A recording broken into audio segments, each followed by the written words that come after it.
final part, I just would like to bring things together really and share some resources with you. So I think the key thing is, I've put here, find the door.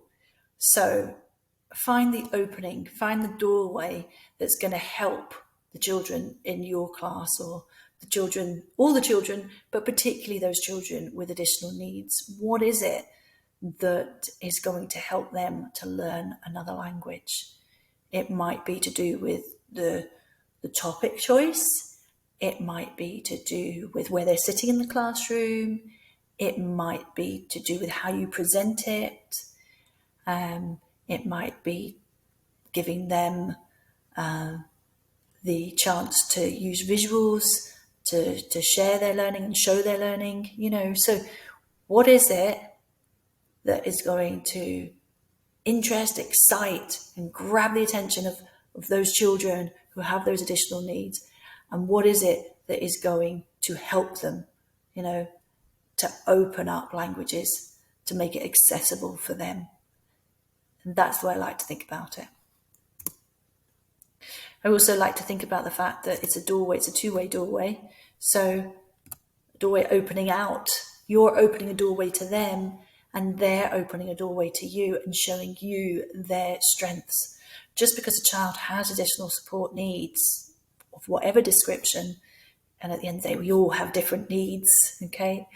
And we all need help and support to achieve our potential. But that doesn't mean that they don't have strengths.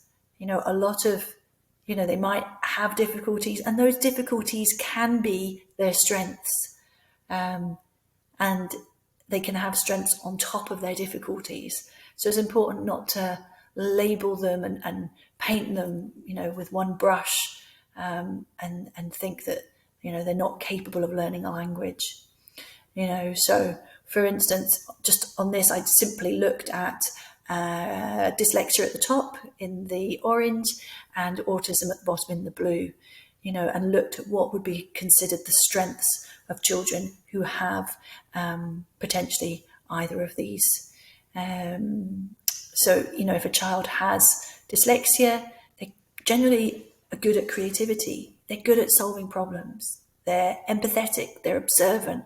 They can make connections between different things, and they've got that big picture thinking, So if we think about that, and then how does that translate to languages? They might be able to solve a grammar problem, or they might be really good at helping create those wall displays, or they might understand how people from another country feel about whatever it is, or think differently, understand that concept. They might be able to connect up grammar structures.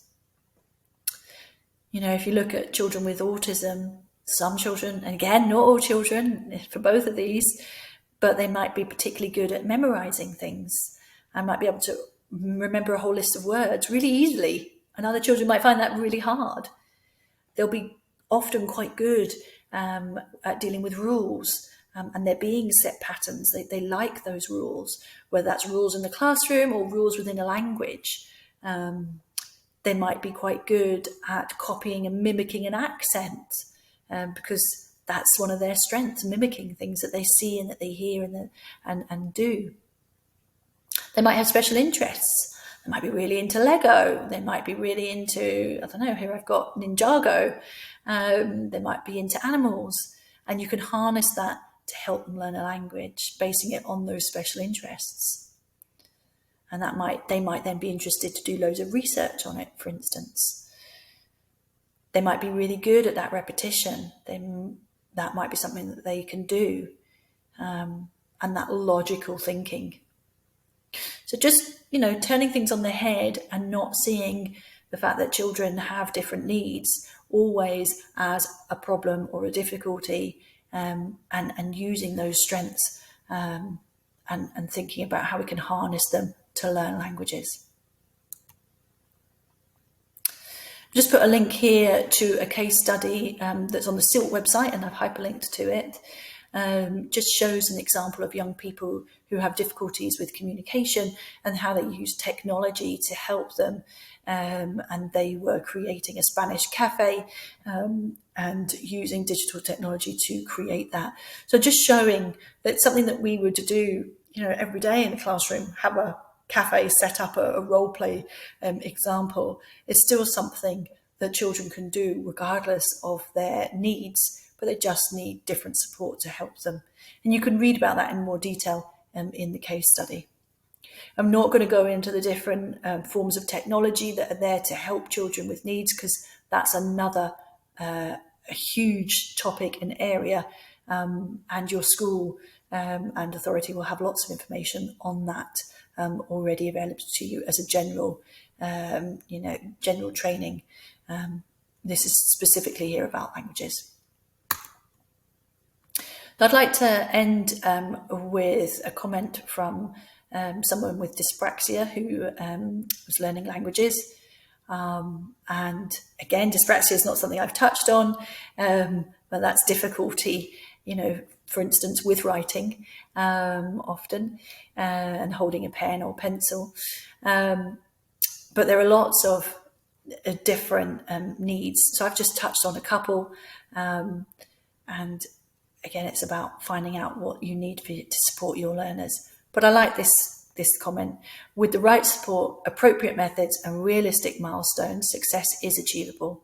Pupils with special needs also have special abilities. These should be considered equally when it comes to language learning. I just thought that was a really nice reminder. So I put some resources here.